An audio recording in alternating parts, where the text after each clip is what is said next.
Hello friends, आप सबका कक्षा 9 विज्ञान विषय के अध्याय 8 के पार्ट 4 में हार्दिक स्वागत है। इस चैप्टर की ऑलरेडी 3 क्लासेस हो चुकी है। वो क्लासेस आप वीडियो के डिस्क्रिप्शन से या फिर चैनल की प्लेलिस्ट पर जाकर आराम से देख सकते हैं।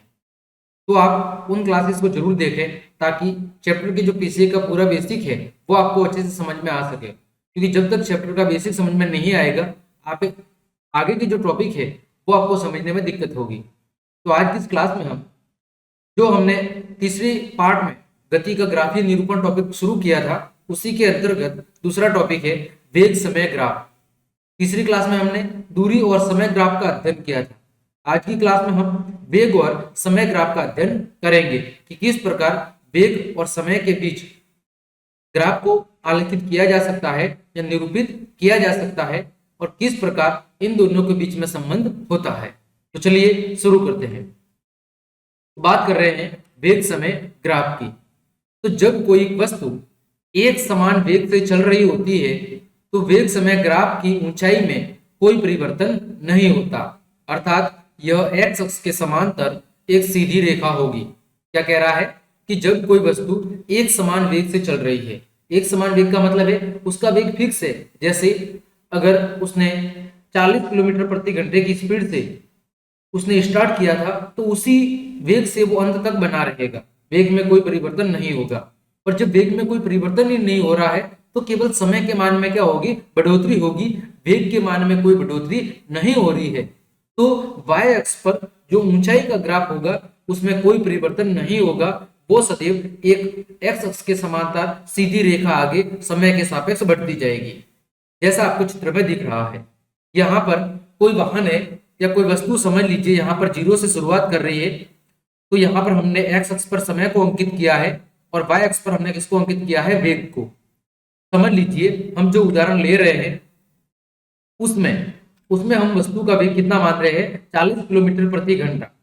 ठीक है, इस वेग से वो वाहन या वस्तु चल रही है। तो जब इस वस्तु या वाहन का वेग नियत है तो केवल समय के मान पर ऐसे बढ़ने पर क्या होगी, बढ़ोतरी होगी।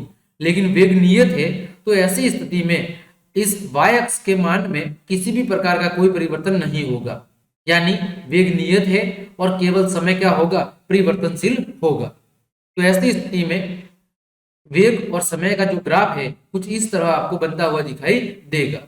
ठीक है, तो आपको ध्यान रखना है कि जब कोई वस्तु एक समान वेग से गति कर रही होती है तो ऐसी स्थिति में जो वेग है वो समय के सापेक्ष नियत रहता है। इस कारण वेग के लिए जो ग्राफ है वो एक्स अक्ष के समानांतर एक सीधी रेखा का निर्माण होता है। ठीक, चलिए आगे बात करते हैं वेग समय ग्राफ के उपयोग से तय की गई दूरी की गणना। कि भाई वेग और समय में अगर वेग नियत है लेकिन समय तो बढ़ रहा है और वो दूरी भी तय कर रहा है, तो ऐसी स्थिति में हम दूरी की गणना कैसे करेंगे इसकी बात हम करते हैं।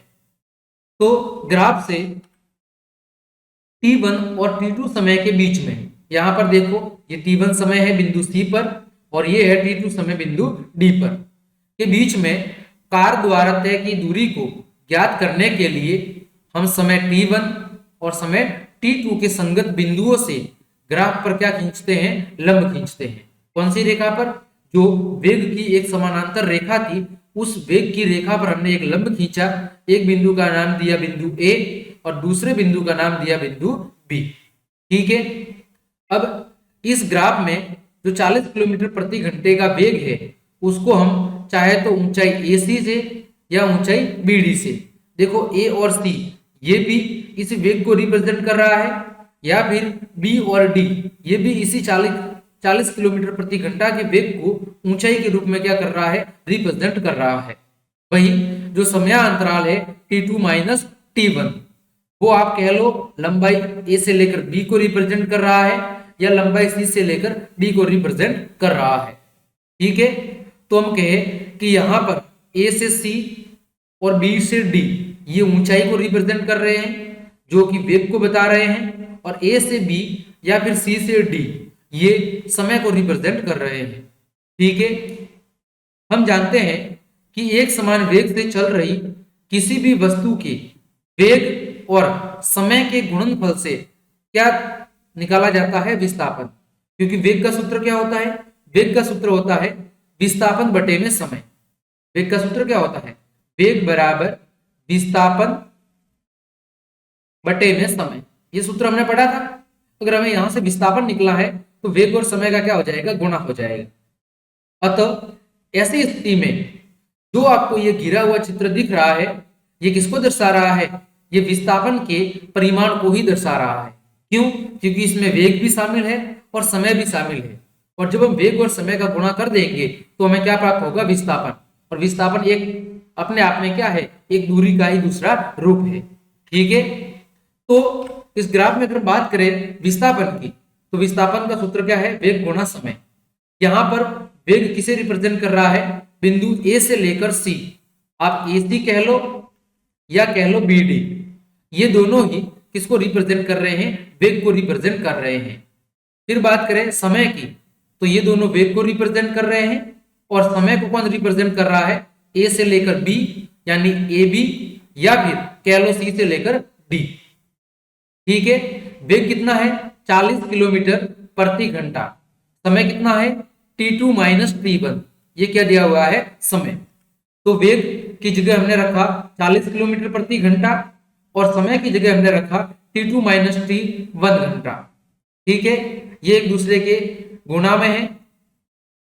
तो यहां पर देखो 40 किलोमीटर प्रति घंटा ये बट्टे में था, तो h से h क्या हो जाएगा? कैंसिल हो जाएगा इकाई के रूप में। तो यहाँ पर बचेगा क्या? 40 गुणा T2 माइनस T1। क्या बचेगा? 40 गुणा T2 माइनस T1 किलोमीटर। तो इस स्थिति में जो विस्थापन तय किया गया है, उस विस्थापन का मान इतना है। ठीक है, या हम कह सकते हैं कि इस स्थिति में जो विस्थापन या दूरी तय की गई है, वो जो ये चतुर्भुज बन रहा है, कौन सा चतुर्भुज? A B C D. ये जो ए बी सी डी चतुर्भुज है, इसके द्वारा जो ये बीच का आपको छायांकित भाग दिख रहा है, इस चतुर्भुज के छायांकित भाग के क्षेत्रफल के ये बराबर होगा। ठीक है, तो इस प्रकार हम वेग और समय ग्राफ का उपयोग करके किसी वस्तु द्वारा तय की गई दूरी की गणना आसानी से कर सकते हैं। उम्मीद करता हूं ये बात आपको समझ में आई होगी। हमने क्या पढ़ा कि सबसे पहले हमने वेग और समय के ग्राफ का आलेख खींचा। तो हमने देखा कि जब कोई वस्तु एक समान रूप से गति कर रही होती है तो वेग नियत रहता है। अतः वेग के लिए जो ग्राफ है उसमें वेग वाली लाइन एक एक्स अक्ष के समांतर रेखा के द्वारा दर्शाई जाती है, क्योंकि केवल समय में बढ़ोतरी होती है, वेग कैसा रहता है? नियत। तो उसका ग्राफ कुछ इस तरह बनता है, जो ये 40 से होकर रेखा गुजर रही है, जो एक्स अक्ष के क्या है? समानांतर है। ये इसका हमने ग्राफ बना दिया। फिर हमने क्या ज्ञात करना था? इस ग्राफ का उपयोग करके हमें दूरी ज्ञात करनी थी। तो हमने क्या ज्ञात किया? विस्थापन। विस्थापन का सूत्र क्या होता है? वेग गुना समय। हमारे पास वेग भी था और समय भी था, तो इन दोनों की मदद से हमने इस स्थिति में दूरी या विस्थापन की गणना भी कर ली है। ठीक है, आगे बढ़ते हैं। एक समान रूप से त्वरित गति के लिए वेग समय ग्राफ। अब हम बात कर रहे हैं कि यदि कोई वस्तु एक समान रूप से त्वरित गति कर रही है, उसमें त्वरण उत्पन्न हो रहा है, तो ऐसी स्थिति में वेग समय ग्राफ कैसा बनेगा? तो एक वस्तु जो एक समान त्वरित गति से चल रही है, तो वेग समय ग्राफ चल रही है, तो वेग समय ग्राफ एक सरल रेखा ही होता है, परंतु इस ग्राफ की प्रकृति कुछ क्या होती है? अलग होती है। ऐसी स्थिति में भी बनने वाला ग्राफ तो एक सरल रेखा ही बनता है, लेकिन उस ग्राफ की प्रकृति क्या होती है? कुछ अलग होती है। मान लीजिए हमने यहाँ पर एक उदाहरण दिया है, जिसमें एक कार एक समान त्वरित वेग से कुछ निश्चित समयांतराल में कुछ दूरी तय कर रही है, और उस दूरी को हमने यहाँ पर इस सारणी में दर्शाया है। यहाँ पर एक भाग में हमने समय लिखा है और दूसरे भाग में हमने किसको लिखा है? उसके द्वारा तय की गई दूरी को। अब हम इस सारणी के लिए अगर ग्राफ का निर्माण करें तो यह ग्राफ कुछ इस तरह बनेगा। ठीक है, अगर इस कार का जो मान यहाँ पर दिया हुआ है समय और दूरी का, इसका अगर हम आलेख बनाए तो समय और वेग के सापेक्ष आलेख कुछ इस तरह बनेगा। ठीक है, यहाँ पर भी हमें एक सरल रेखा ही प्राप्त हो रही है, लेकिन ये जो हमने पिछले पढ़ा था, अभी कुछ देर पहले पढ़ा था, उससे कुछ अलग है। देखो कैसे अलग है। यहाँ पर वेग को हम वही y अक्ष पे ले रहे हैं और समय को कहाँ ले रहे हैं? x अक्ष पर। ये टाइम है, x अक्ष पर इस दिशा में बढ़ रहा है और वेग को इधर हम y अक्ष पे ले रहे हैं। तो ग्राफ की प्रकृति से हमें क्या पता चल रहा है कि वस्तु का वेग समान त्वरण से सदैव क्या हो रहा है, बढ़ रहा है। लेकिन जब हम एक समान गति के लिए वेग और समय की बात कर रहे थे तो वहां पर वेग नियत था। लेकिन यदि कोई वस्तु एक समान रूप से त्वरित हो रही है, मतलब उसके वेग में एक समान रूप से क्या हो रही है, बढ़ोतरी हो रही है। वेग में एक नियत रूप से, एक समान रूप से क्या हो रही है, बढ़ोतरी हो रही है, तभी तो त्वरण उत्पन्न हो रहा है। तो ऐसी स्थिति में जो वेग और समय के बीच का आलेख है, वो वेग का आलेख समय के साथ निरंतर बढ़ता जाएगा, जो ये बताएगा कि ऐसी स्थिति में जो वस्तु है उसका वेग एक समान रूप से बढ़ रहा है, और इसी कारण से जो वस्तु है वो एक समान त्वरित वेग से आगे की ओर बढ़ रही है, और इसका आलेख एक सरल रेखा के रूप में हमें प्राप्त हो रहा है। ठीक है, हमने क्या चर्चा की, हमने चर्चा की एक समान त्वरित गति के लिए।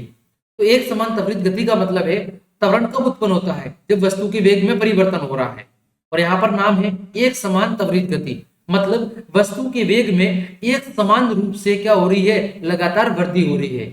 तो ऐसी स्थिति में वेग और समय के ग्राफ में वेग का मान समय के साथ सदैव क्या होगा, नियत रूप से एक निश्चित मान से बढ़ता जाएगा। तो हमें ग्राफ के रूप में एक सरल रेखा ही प्राप्त होगी, लेकिन वो एक साधारण एक समान गति के लिए जो वेग और समय का आलेख बनाया जाता है उसकी तुलना में थोड़ा अलग होगा। ठीक, चलिए आगे बढ़ते हैं। वेग समय ग्राफ का उपयोग करके वस्तु द्वारा तय की गई दूरी की गणना। अब त्वरित गति में हम इस ग्राफ का उपयोग करके दूरी की गणना कैसे कर सकते हैं। अभी हमने जो पीछे पढ़ा था वो पढ़ा था एक समान गति के केस में, जब वेग समय ग्राफ का उपयोग करके हम क्या ज्ञात कर रहे थे, दूरी ज्ञात कर रहे थे। यहां पर हम त्वरित गति के लिए दूरी की गणना कर रहे हैं, तो दोनों अलग है। ठीक है, तो इस वेग समय ग्राफ में जो प्रदर्शित क्षेत्र है, जो आपको छायांकित भाग दिख रहा है, वो वस्तु द्वारा तय गई दूरी को क्या करता है, व्यक्त करता है। क्योंकि दूरी या विस्थापन को हम कैसे ज्ञात कर सकते हैं, वेग और समय के मान से। तो एक त्वरित गति के लिए हमें एक निश्चित समय अंतराल में ही विस्थापन या दूरी निकालने की आवश्यकता पड़ती है, क्योंकि यहाँ पर वेग बार बार क्या हो रहा है, बढ़ रहा है। तो हम पूरे एक समीकरण के लिए या इस पूरी यात्रा के लिए एक साथ हम विस्थापन की गणना नहीं कर सकते। यहाँ पर हमें कोई दो बिंदु लेने होंगे और उनके बीच में कितना विस्थापन तय किया गया उसको हम ज्ञात कर सकते हैं। कारण क्या है कि वेग में लगातार क्या हो रही है, बढ़ोतरी हो रही है। तो उसी को देखते हुए हमने क्या किया है, यहाँ पर दो बिंदु लिए हैं, एक बिंदु बी और एक बिंदु सी। ठीक है, यहाँ पर बिंदु बी पर t1 समय को अंकित किया है, बिंदु t2 पर हमने, बिंदु सी पर हमने t2 समय को अंकित किया है। बिंदु बी और सी से हमने जो जो वेग वाली सरल रेखा बन रही थी उस पर दो लंब खींचे हैं, जिस पर एक का नाम दिया है बिंदु ए और दूसरे का नाम दिया है बिंदु ई। ठीक है, अभी क्षेत्र में आपको जो ए बी सी डी ई वाला जो छायांकित भाग दिख रहा है वही क्या है, विस्थापन या दूरी का मान है। ठीक है, वही क्या है, जो आपको ये छायांकित भाग दिख रहा है ए बी सी डी और ई से बना हुआ, यही इस क्षेत्र में दूरी या विस्थापन को मान हमें निकाल कर देगा। तो हमें इस चित्र से क्या पता चल रहा है कि ये दो भागों से मिलकर बना हुआ है। एक चतुर्भुज है ए बी सी डी और एक त्रिभुज है ए डी ई। ये भाई दो, ये एक चतुर्भुज है जो चार भुजाओं से मिलकर बना है और दूसरा ये वाला भाग है जो त्रिभुज है। अब चतुर्भुज का क्षेत्रफल क्या होता है, आधार गुणा ऊंचाई। क्या होता है, आधार गुणा ऊंचाई। अब यहां पर देखो आधार क्या है, आधार है ए बी ऊंचाई है और आधार है बी सी।